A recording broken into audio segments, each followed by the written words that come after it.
¿Es justo caerle a una película que se hizo hace 40 años porque no pasa los parámetros de hoy en día?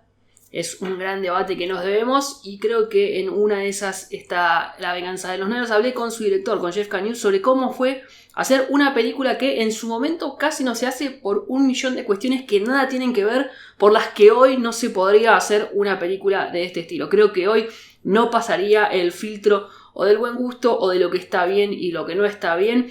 Pero hablamos de cómo fue hacer esta producción que tuvo un montón de problemas, un montón de polémicas y un montón de grandes anécdotas. Todo en este informe sobre La venganza de los nerds. We now return to Mira Akien and Contre with our latest interview. And this friend of mine who was a producer that I'd done a lot of trailers for, called me up one day and said, "You won't believe it." And he was a Hollywood guy. He said, "I just got the job as head of production of 20th Century Fox." I said, "Oh, that's amazing." He said, "So I'll probably be fired within a year, but in that time, I can hire some of my friends." Nerds! Nerds? Nerds! Nerds! What is a nerd? He sends me a script called Bachelor Party, which got made, a script called Cheerleader Camp, which was so stupid.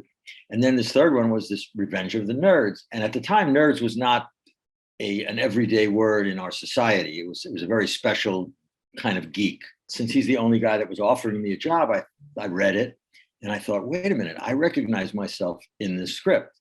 Because look, the first day that I went to college, I felt like I don't belong here. Everybody knows each other and I'm the outcast.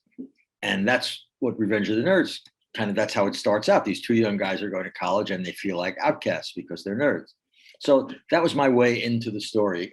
Even though I wasn't planning to do a silly movie, I felt like this was a very human problem. There's a roommate, pal! I'm not kissing a nerd. The producer, my friend, his name was Joe, he said, "Listen, the producers don't even want to meet with you, but I am forcing them to meet with you. So you just got to go out and do a good audition." So I flew out and I felt comfortable with the material because I felt I could relate to it.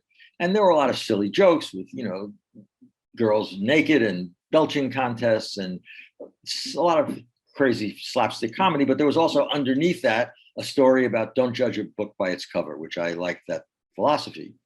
So I went out, I met with these guys. We had a long, interesting meeting and we seemed to see the thing the same way. And I went back to New York and now my friend calls and says, "How did the meeting go?"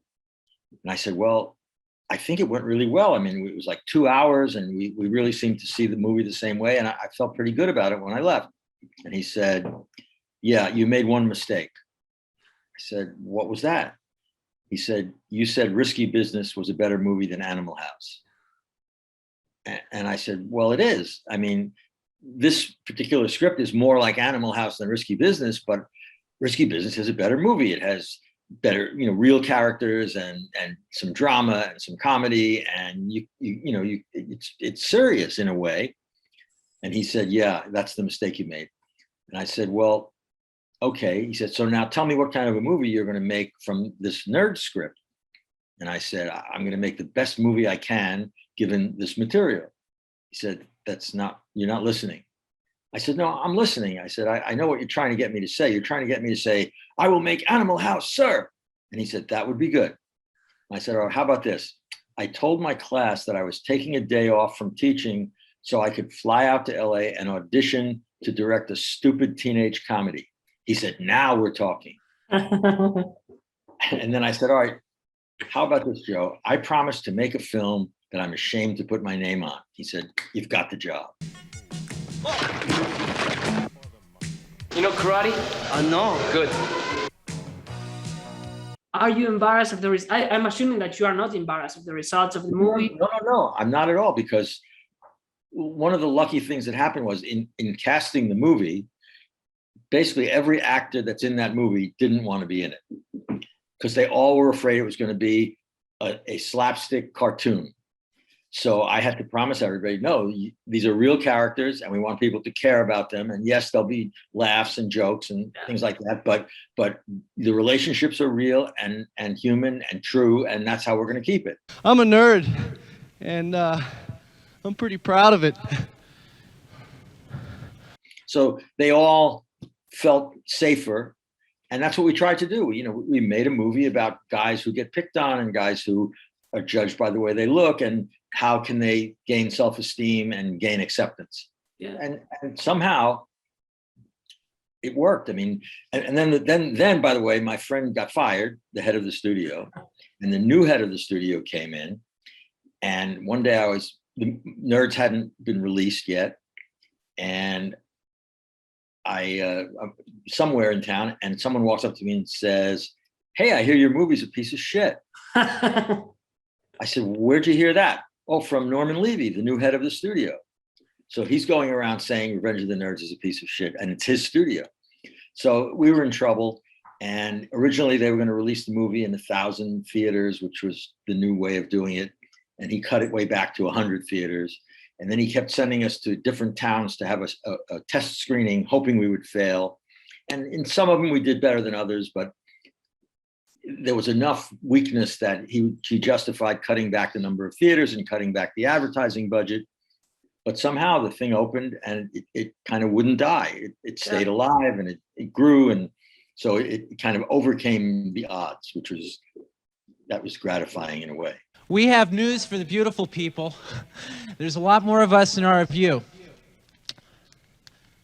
How was with the fraternities? Because I read that you had a few issues with how you portray them in the movie. Did you have any issues after the movie was released?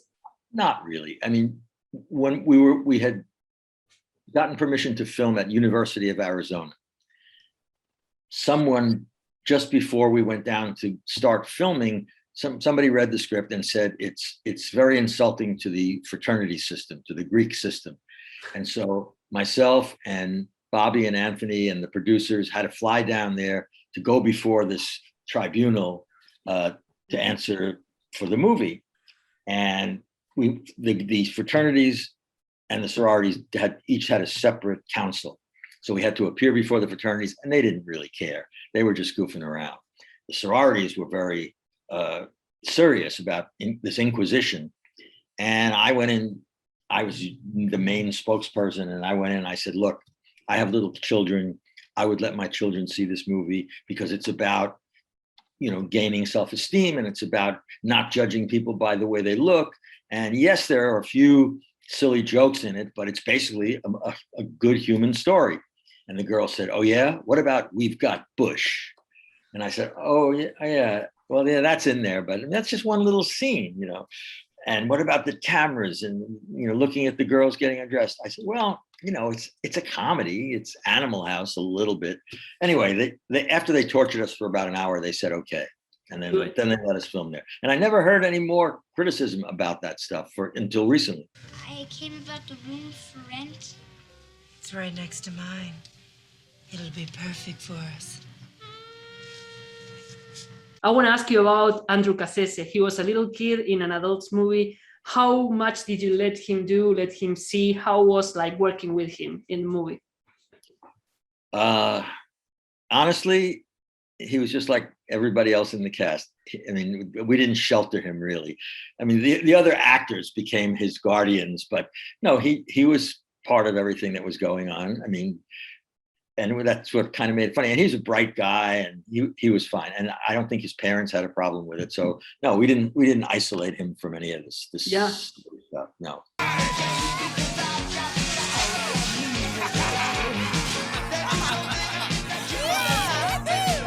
I've read a few things about partying on set every day. Like while you were sitting watching the dailies, you party, you drink beer, and have pizza. No, not true. Not in the dailies. After the dailies, the cast, John Goodman was like the leader of this, and the cast would gather because it was a pretty awful hotel, but they had a bar. So the cast would go into the bar. I was tired, so I would go away, and they would party. And then they all showed up to work the next day. Not during dailies, though. Yeah, and is it true that they had to gave them vitamins in order to pump their energy? I don't know that. No one shared that with me. And did you have any arrestings? Because that's another thing that I read, that someone got arrested during.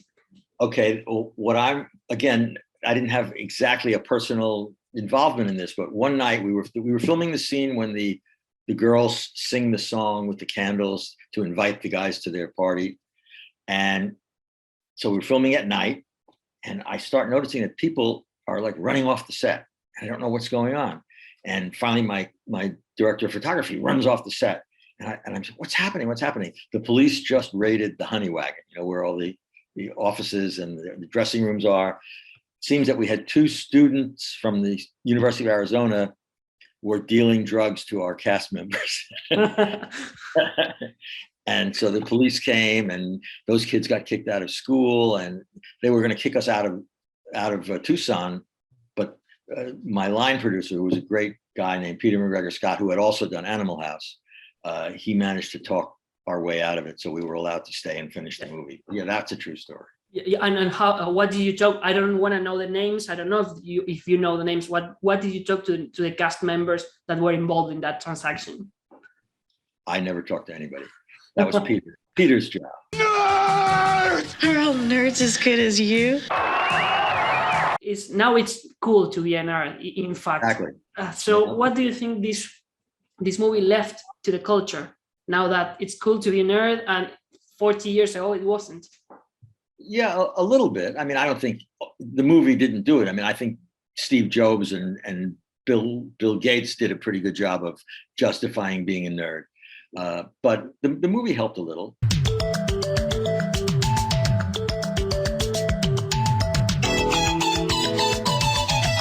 He did a parody in Family Guy. Did you see it?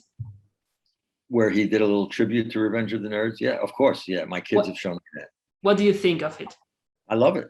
Yeah. And it was like shot for shot copy. That's very flattering. I love that. Yeah. Well, and now that you mentioned this because I think the last news about a revival of the movie was in the early of 2000. Do you know is it going to be remade, or the state of this remake?